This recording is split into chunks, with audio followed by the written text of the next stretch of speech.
So you want to get healthy and you're wondering if a vegan diet is the way to go. And as a dietitian, I need to break this down for you before you make this decision. Welcome back to Your Inspired Life. I'm your host, Amy Hager. I'm sharing my experience of the last 20 years being a registered dietitian, health coach, and certified diabetes educator. If you're new to the channel, welcome. It's a great time to join in. I'm currently running an 8-week accountability program called Shape Up for Summer. This week, the focus of the program is dealing with distractions. So I wanted to bring up this shiny object syndrome and wondering about other diets and if they're better than what you're currently doing.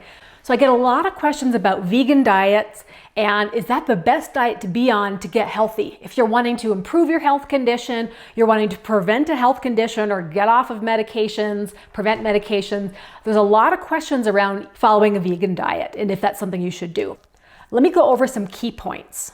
Now, first of all, vegan diet has been researched and there are so many positive outcomes. People dropping weight, people improving blood sugar, people seeing decreases in blood pressure, cholesterol, you name it. There's a lot of good reasons why a vegan diet is incredibly helpful. The premise of a vegan diet is that you're eating just plant foods. You're eating tons of fruits and vegetables, nothing that's animal product, and so you're getting tons of nutrients. There's really no way to get more nutrients than to get lots and lots and lots of servings of different types of plants. At the same time, you're not eating any animal products at all, although some animal products can have a lot of nutrients. Some people have sensitivities in their cholesterol profile that makes them more susceptible to produce more cholesterol when consuming animal products. The other thing about a vegan diet is that a lot of times when you're focused on eating these plant foods, you're not eating as many processed foods.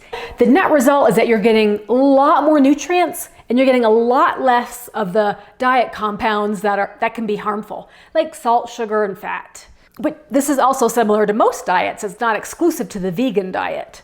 And I should qualify this by saying that just because you're not eating any animal product doesn't mean that you're not eating any processed food. There's plenty of vegan processed food out there that is animal product free. So if you're eating a lot of crackers and cookies and high salt vegan meat alternatives, you still can be eating a lot of processed food on the vegan diet. So vegan diet doesn't mean no processed food. So that's important to keep in mind. A lot of times when people go to vegan, they end up eating a lot of the alternatives to try to make it similar, and then they end up eating a lot of processed food. And one of the downsides that can be common with the vegan diet is that it does take a lot of work to make it healthy. There's a lot of food preparation, there's a lot of effort, there's a lot of inconvenience because sometimes it can be harder to find vegan options, especially if you're out at a restaurant or at a friend's house. You're always keeping it top of mind to follow the restrictions of the diet, which is no animal products. So that could be tricky to get used to, and over time it can lead to a little bit of burnout. But in all other ways, it's similar to most diets, styles of eating, where you're eating more nutrients, eating more of the good stuff and less of the bad stuff. I would say that vegan diet isn't the only way to improve your health conditions. You can still eat a lot more nutrients by increasing the servings of plant foods. You can still decrease the harmful components of unhealthy diets by decreasing sugar, salt, fat intake, unhealthy fat intake, and decreasing processed food intake. And you don't necessarily have to follow a vegan diet 100% of the time to get the health benefits from it.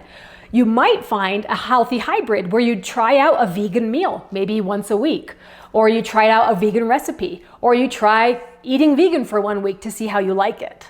There's a lot of ways to approach this where you don't have to be 100% only vegan to get health benefits. There's a lot of ways to improve your health conditions by getting more nutrients and cutting back the bad stuff that don't require 100% adherence to a vegan diet.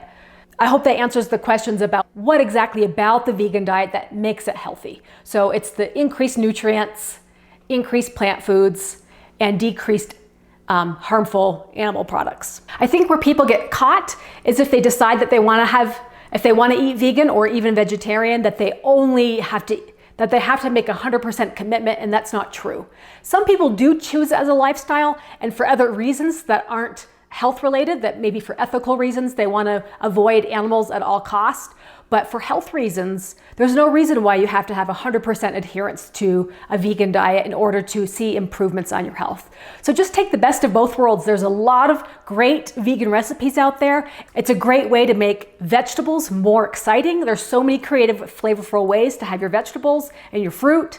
So definitely, I wouldn't discount it. And just because you see the word vegan, resist the urge to judge it, because there's a lot of benefits.